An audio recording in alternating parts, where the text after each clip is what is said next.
ఈరోజు మనం నేర్చుకునే పాఠం పేరు కొత్త వారిని నమ్మరాదు. అనగనగా ఒక ఊరిలో తల్లి తన 2 మేక పిల్లలతో కలిసి ఒక ఇంటిలో నివాసం ఉండేది. అది రోజు ఆహారం కోసము బయటికి వెళ్ళేది.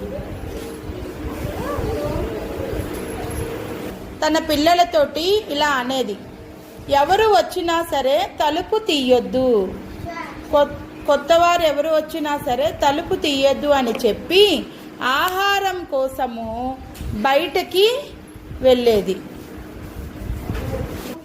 రోజు ఈ 2 మేక పిల్లలు ఒంటరిగా ఇంటిలో నివాసము ఉండేవి. ఈ 2 మేక పిల్లలు ఒంటరిగా ఉండటాన్ని చూసింది ఒక తోడేలు. ఎట్లా అయినా సరే ఈ 2 మేక పిల్లల్ని తినేయాలని అది పన్నాగం పండింది. ఒకరోజు తల్లి మేకపిల్ల తన 2 పిల్లల్ని ఇంటిలోనే ఉంచి ఆహారం కోసము బయటికి వెళ్ళిపోయింది. ఇది గమనించిన తోడేలు వచ్చి ఆ ఇంటి తలుపు తట్టింది.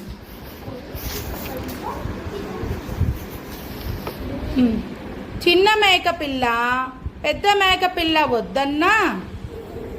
వద్దన్నా వినకుండా తలుపు తీయడానికి వెళ్ళింది. వెంటనే పెద్ద మేకపిల్ల ఒక తొట్టి కింద దాక్కుంది.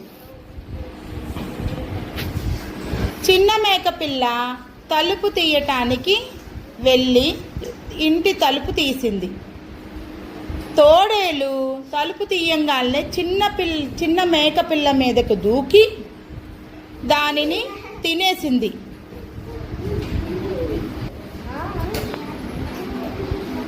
వెంటనే అది లోపలికి వచ్చి పెద్ద మేకపిల్ల ఎక్కడ ఉందా అని నీటి తొట్టి పైన వచ్చి కూర్చుంది. నీటి తొట్టి కింద దాక్కున్నటువంటి పెద్ద మేకపిల్లకు ఒక తుమ్ము వచ్చింది. ఆ శబ్దం వినంగానే పెద్ద మేకపిల్లని తొట్టి కింద ఉన్న పెద్ద మేకపిల్లని బయటకి లాగి దానిని కూడా చంపివేసింది.